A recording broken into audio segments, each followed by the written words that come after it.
Los correspondientes son congruentes. ¿Qué hay de los ángulos 1 y 5? ¿Son congruentes? Por supuesto que no. De hecho, en la figura pueden apreciar que el ángulo 1 es un ángulo agudo y el ángulo 5 es un ángulo obtuso. Pero podemos hacer una afirmación acerca de los dos ángulos 1 y 5. Ambos ángulos son suplementarios. Sumados, forman un ángulo recto o 180 grados. Y podemos comprobarlo de la siguiente forma. La medida del ángulo 1 más la medida del ángulo 2 es igual a 180 grados, porque forman una línea recta.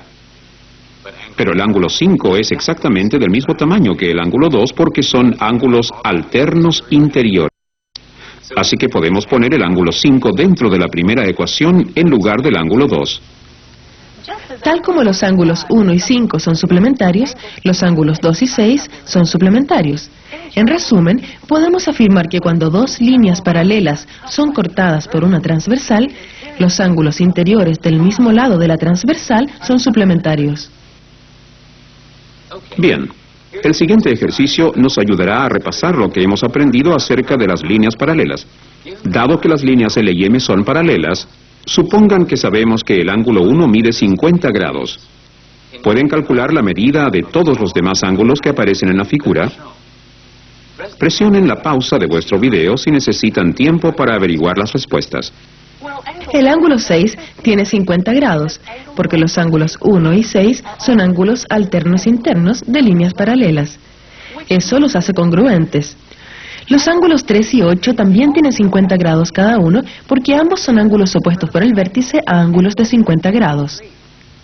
De esto podemos concluir que los ángulos 2, 4, 5 y 7 tienen 130 grados cada uno. Esto porque cada uno de estos ángulos son suplementos de ángulos de 50 grados. Todas las propiedades especiales que hemos aprendido solo son verdaderas si las rectas cortadas por la transversal son paralelas. Si las líneas no son paralelas, todas estas propiedades son falsas. Los ángulos alternos internos no son congruentes y los ángulos alternos externos tampoco son congruentes. Y los ángulos interiores del mismo lado no son suplementarios. Para comprobar que dos líneas son paralelas, basta con comprobar que cualquiera de estas propiedades es verdadera. Es decir, si tenemos dos líneas cortadas por una transversal y los ángulos interiores alternos son congruentes, entonces las líneas son paralelas. Si los ángulos exteriores alternos son congruentes, entonces las líneas son paralelas. Si los ángulos correspondientes son congruentes, entonces las líneas son paralelas. También, si los ángulos interiores al mismo lado de la transversal son suplementarios, entonces las líneas son paralelas. En el primer video aprendimos conceptos básicos tales como puntos y líneas. Hoy, junto a Vanessa, les presentaremos los polígonos, figuras de varios lados que se construyen uniendo segmentos lineales. Aquí hay algunos ejemplos. Los ángulos dentro de un polígono se llaman ángulos interiores. Si cada ángulo interno de un polígono mide menos de 180 grados, decimos que el polígono es convexo. Todas estas figuras son polígonos convexos, porque todos sus ángulos internos miden menos de 180 grados. Por otro lado, este polígono no es convexo. Fíjense que contiene un ángulo interno mayor a 180 grados. Aquí hay más ejemplos. Decidan si las figuras siguientes son polígonos y si alguna lo es, vean si es convexo o no convexo. Esta primera figura es un triángulo, el cual es un polígono de 3 lados. Es convexo. Aquí discutiremos los triángulos en bastante detalle. Esta figura también es un polígono convexo. Un polígono de 4 lados se llama cuadrilátero. ¿Y qué hay de esta figura? Este no es un polígono para nada. Uno de sus límites no es un segmento lineal recto. Este tampoco es un polígono. Un polígono debe circundar un área. Esta figura tiene un boquete. ¿Qué hay de esta figura? No, a esto no le llamamos polígono.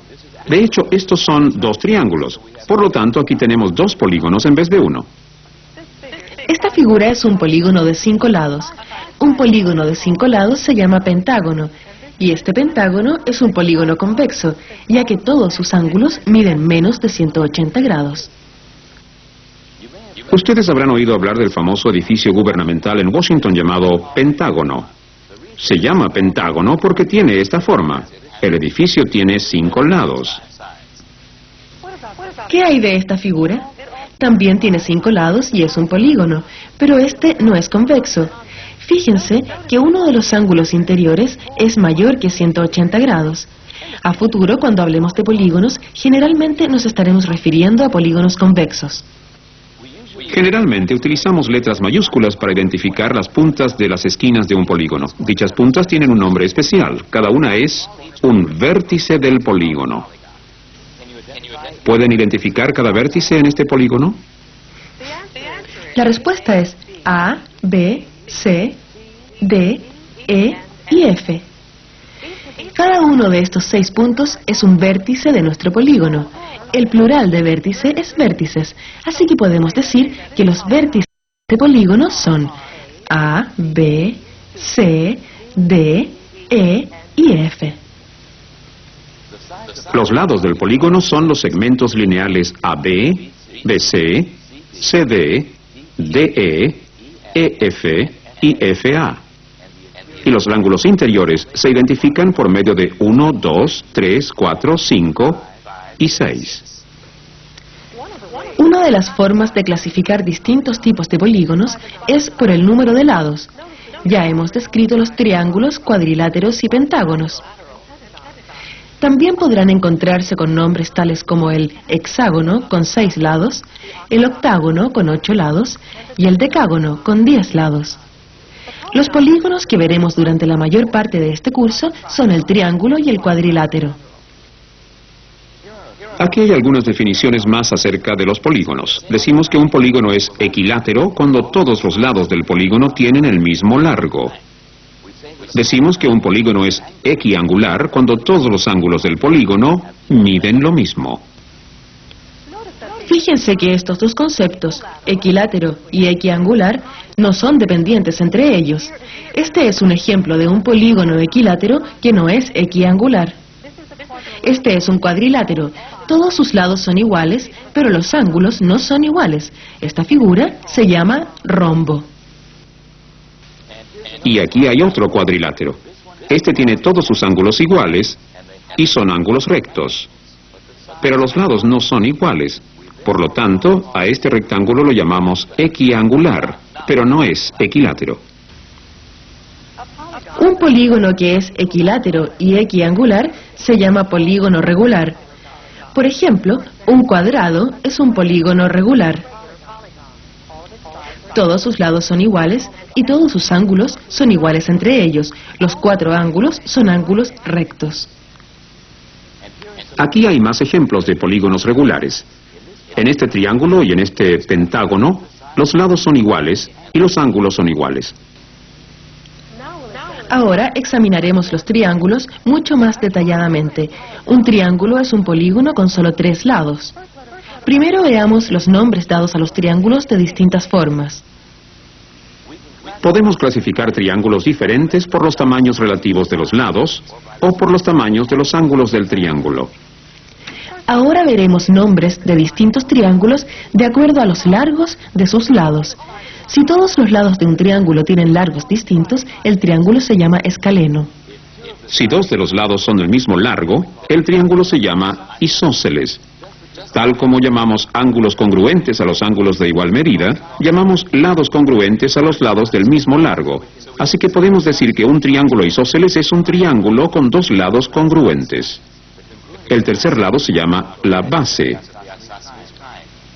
Los ángulos que están junto a la base y que son opuestos a 2 lados iguales se llaman ángulos basales.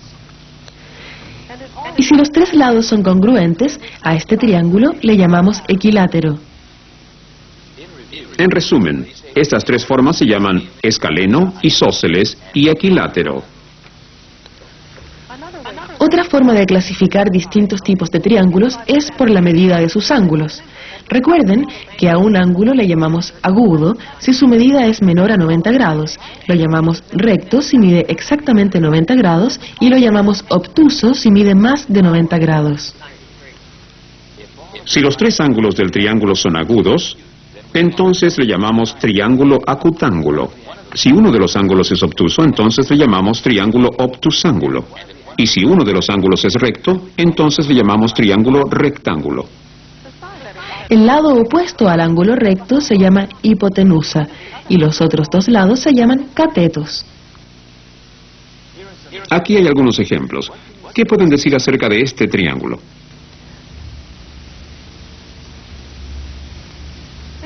Este triángulo tiene todos sus lados iguales, lo que lo hace equilátero. Y todos los ángulos son agudos, así que el triángulo es acutángulo. ¿Y qué hay de este triángulo?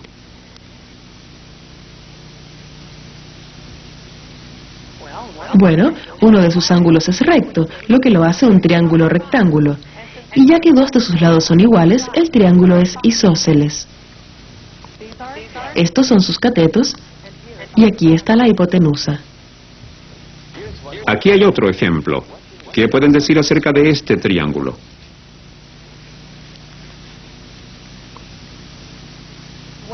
Bueno, todos sus lados tienen distintas medidas, así que el triángulo es escaleno.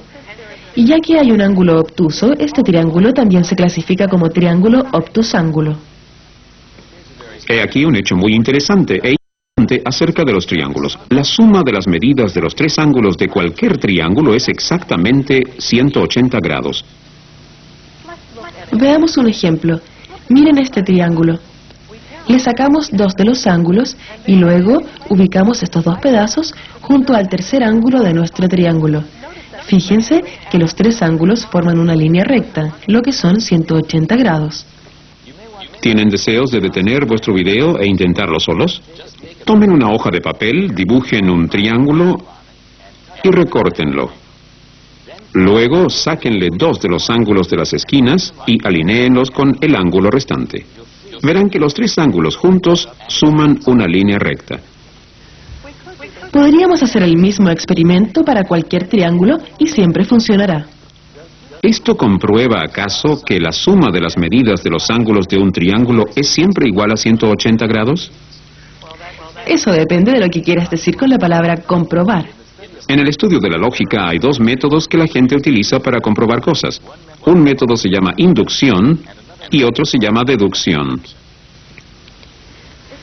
Si intentamos un experimento muchas veces y siempre obtenemos el mismo resultado, podemos llegar a convencernos de que la próxima vez también obtendremos el mismo resultado. Por ejemplo, ustedes abren una llave de agua y se fijan que sale agua. Pueden hacer lo mismo con muchas llaves y cada vez saldrá agua. Este proceso de generalizar desde una serie de ejemplos se llama inducción. Pero este método no comprueba la idea en un 100%. De hecho, ustedes podrían toparse con una llave de agua descompuesta y el experimento no funcionará. Con los triángulos, ustedes podrían efectuar nuestro experimento para muchas formas distintas de triángulos. Podrían romper y cortar docenas de hojas de papel y las medidas de los ángulos siempre sumarán 180 grados. Eso los lleva a creer que la suma de las medidas de los ángulos de cualquier triángulo es igual a 180 grados. Pero este razonamiento no lo comprueba en un 100%. El segundo método lógico para comprobar que las cosas son ciertas se llama deducción. En la deducción, comenzamos con un grupo de hechos aceptados. Después, paso a paso, hacemos una lista de afirmaciones que necesariamente surgen desde estos hechos aceptados. Los primeros hechos básicos que damos por seguros se llaman axiomas. Aquí hay un ejemplo de un axioma que se utiliza para comprobar que la suma de las medidas de los ángulos de un triángulo es 180 grados. A través de un punto que no está sobre una línea dada, exactamente una línea recta puede trazarse paralela a la recta dada. Para demostrar lo que significa este axioma, piensen en una línea dada cualquiera y algún otro punto. De las líneas que pueden ser trazadas a través de ese punto, exactamente una es paralela a la primera línea. En las pruebas deductivas geométricas se debe seguir una cierta disciplina. Primero, anotamos la afirmación que deseamos comprobar. y nos referimos a dicha afirmación como el teorema. Anotamos el teorema en dos partes, una es dada y la otra es la que deseamos comprobar. Entonces, anotamos la prueba en dos columnas. La primera columna contiene las afirmaciones que conducen a la prueba. La segunda columna contiene las razones para las afirmaciones.